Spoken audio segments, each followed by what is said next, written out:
was walking through a field on the way here, and it must have been before feeding time for the cows, and they all started running. I was halfway through the field, and they all started galloping, running towards me. I fucking shat it, you know. It's scary, like scary when you've got these fucking cows running towards you. I was like, oh shit. I had to start walking, but I was shouting at them, going, be nice, be nice. Thinking, what the fuck do I do if they trample me, you know, if they decide that's it, you're fucking getting it, you've got no food for us. It's a scary thing to happen. But I was thinking on the way here about, and I've spoken a little bit about this before, about the things that I believe the gang stalkers, the people in this network, put in your environment for each other. I have talked about it before, but I just wanted to talk. I like to repeat myself because I've got no one to fucking talk to in real life. There was when the weekend that they came in my house and they drugged me, etc., there was people from my work involved in that. So people appeared on the scene from my work. A few of them were, well, a couple of guys were, a guy called Alan McMillan, another guy called David Kelby. But the main guy was a guy I worked with called Gerry Wilson, and Gerry was probably the person that I spoke to most in that workplace. And it was kind of odd if I go back, you know, months and months. I was off ill once at work, and we never communicated outside of work. And when I was off sick, he called me just out of the blue one day, and I said to him, how did you get my number? And he kind of laughed, and he went, oh, I can't remember, some guy gave it to me, and he wouldn't answer me, you know, which was kind of odd. But again, I didn't think nothing of it, because I liked Gerry. I liked having a conversation with him, and he'd phone me during the day, you know, when he was driving his lorry, and kind of talk to me when I was off. But he was one of the people that were involved that I say that night. It was kind of more over the course of a couple of days that this happened, that they drugged me, that they kind of kept me drugged over a couple of days. But he was involved, he was there, you know. But he was someone who would, after it happened, you know, he stayed in touch with me. He would come to my house, and having never ever been to my house before this occasion, you know, he started visiting me kind of once or twice a week, and kind of just coming for a chat. And you know, he was basically just keeping an eye on me. He was the person that I said to at one point, you know, I said, you were there that night, Gerry, and you said this to me, and you said that to me, and this happened. And he went, oh, no. He said, I wasn't there. It was, they did it the weekend of the Queen's Jubilee in 2022. So obviously, you know, they like to use specific dates, and a royal date, well, why not? It's as good a date as any, isn't it, you know? A royal date especially.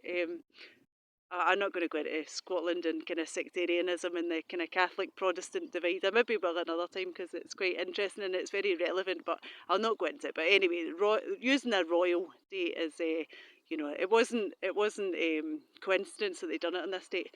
But anyway, Gerry was kept on coming to see me a couple of times a week, and I knew that he was there that night, but he denied it. He'd acted offended, you know. I'm so offended, Emma, that you would think that of me, you know.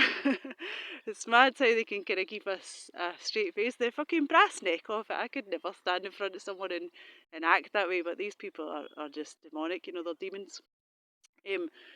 But he was keeping an eye on me, basically. He was feeding back information about how I was doing, my kind of mental state, my state of mind, how I was handling things, what I was telling him, in so much as what I'd remembered, and kind of how I was coping, etc., how I was doing, what my plans were, etc. He was feeding back to the rest of the network.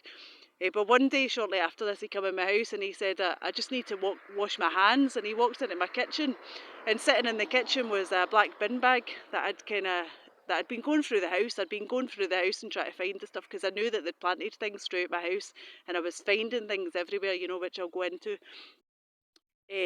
But as he walked past this bin bag that was on the floor, I watched him drop something into it, and I didn't say a thing to him, you know. But he had a cup of tea as normal, had a chat and that, and then he left. And after he left, I went through that bin bag bit by bit, taking out all the fucking stinking rubbish out of it, and I found in it a SIM card. That's why he dropped in my bag, a SIM card. Now, if you wanted to destroy a SIM card because it had something on it that kind of incriminated him, you know, then you would simply cut it up or throw it down a drain on the road or something. But there was obviously something on that SIM. I mean, thinking back, I should have put it in my phone and kind of seen what the fuck it was all about, you know. But I didn't. I just shat myself, thought they were trying to set me up for something. I knew they were. They'd kind of made clear that that's what they were going to do. You know, they wanted me in jail if I didn't kind of participate in what it was that they wanted me to do. So I just cut it up into little pieces and got rid of it, you know. But thinking back, you know, he was putting it in my possession so that it was there to incriminate me. Now, the police were involved in all this that happened. Like I said, they were there the couple of nights. They were there when I was drugged.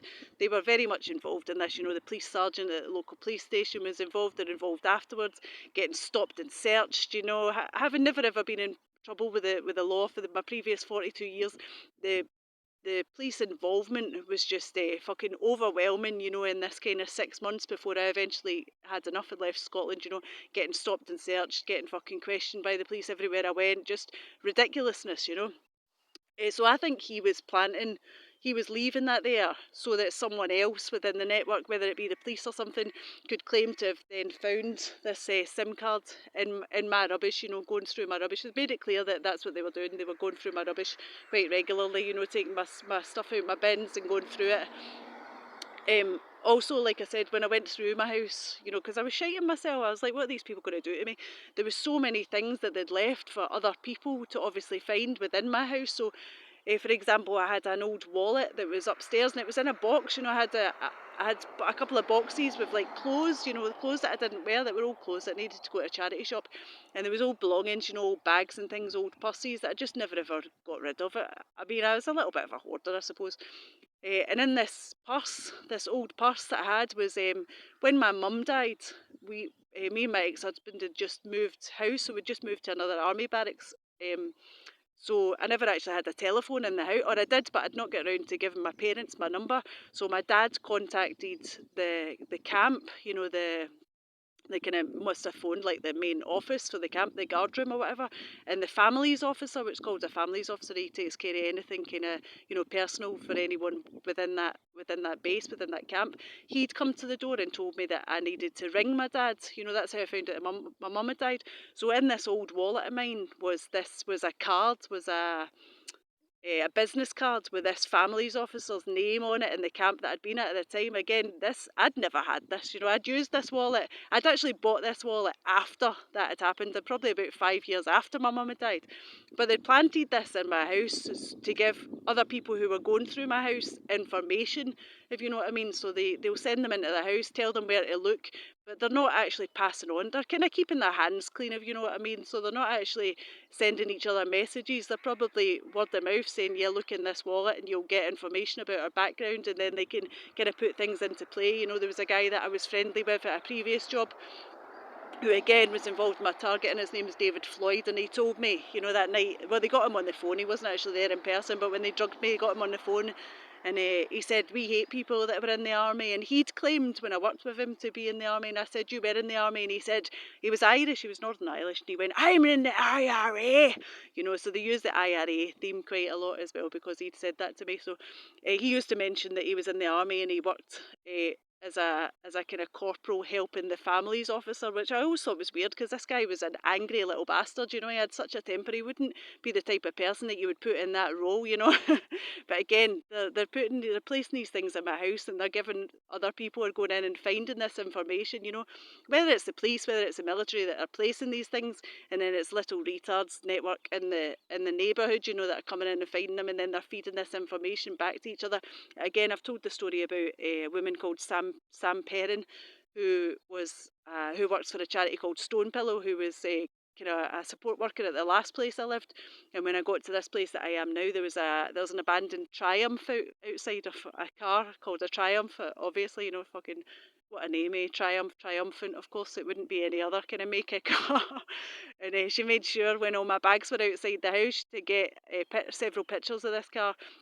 Well, obviously my bag's in the background, and the door number of where I was moving, and she'll just innocently put this on Facebook, you know, tagging her mate fucking Dave in it, who, you know, just happens to like Triumphs. You know, I thought you might like this, Dave, since you like Triumphs. And then maybe Dave's not involved, but, you know, John will be keeping an eye on Dave's Facebook, and he'll know exactly the meaning behind this, and exactly the information that she's passing on. I've also had walk past numbers on the ground. They've just graffitied, you know, with spray paint, numbers on the ground, and they've been very, very close to, or had in them, old telephone numbers of mine, so old mobile numbers of mine. Also, they've done this with my national insurance number, you know, bits in the environment. They've had people in my comment section that have had, you know, the last three of my ex-husband's army number. There's one person that had, she was probably the main reason that I turned my comments off. Actually, her whole name was very significant to me, both in, I'm not going to go into it, I can't be arsed giving these cunts any kind of attention. But they'll do this all the time, and then, there was not long ago I was having to correspond with a solicitor about the repossession of my house, and then the next day they drove a car past me, a bright orange car, and it had on it, EX, and then it had Mr., and then a letter of a surname, and it was my ex's name. So they were leaving information in my environment, pointing to whoever, either they wanted me to film it or they're watching through my eyes. I don't know. But it was my ex's name, so it was like as if saying her ex is Mr., with a letter. So the person who had been corresponding with the solicitor, and I'd used this name in this communication with the solicitor for somebody, because there was a kind of problem with my name. They'd said that they'd got my surname wrong, and I corrected them and told them it wasn't, that this was my ex's name. So someone's obviously, one of them is keeping an eye on my email, and then someone else is driving past in that car in the hope that either I film it or either they're watching through my eyes and they're confirming, that is her ex's name, So again, they're not exactly passing information on to each other. They're not leaving any kind of paper trail between themselves. They're using me as to pass information on, and putting things in my environment to pass information on to each other. There's been so many examples of this, phone calls as well, and people using certain words, and looking back now, knowing that my phone calls were being listened to and tapped into, so people were using buzzwords in my phone calls, to give information to other people, to the people who were listening in, but again, without actually passing on that information themselves, so they can keep very clean hands, so they can say that they have no awareness of what's going on. And it just so happened, that all this stuff was found in my environment. All this stuff came from information from me, but it's not. They're all kind of playing their part and playing their little role in it, but they're using you to kind of, you know what I mean? Does that make sense? I hope it makes sense. I don't know. I've had two people run past the back of me since I've been stood there. But anyway, that's all I wanted to kind of say. I think about things to talk about when I'm walking, and they sound really good in my head. I sound quite intelligent, dare I say, in my head, and it sounds quite. I'm thinking it in my head and thinking, yeah, that makes total sense. Like people will totally understand where you're going with that, and then it comes to start talking about it, and it's just a fucking. It's like fucking bullshit, blah blah. It's like I totally lose my train of thought and my ability to speak kind of coherently. It's weird.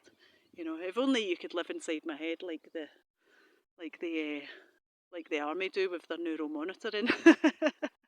All the fucking fabulous information they're getting from me. I'm kidding, I'm being facetious. Anyway, take care. God bless. Lots of love. Bye bye.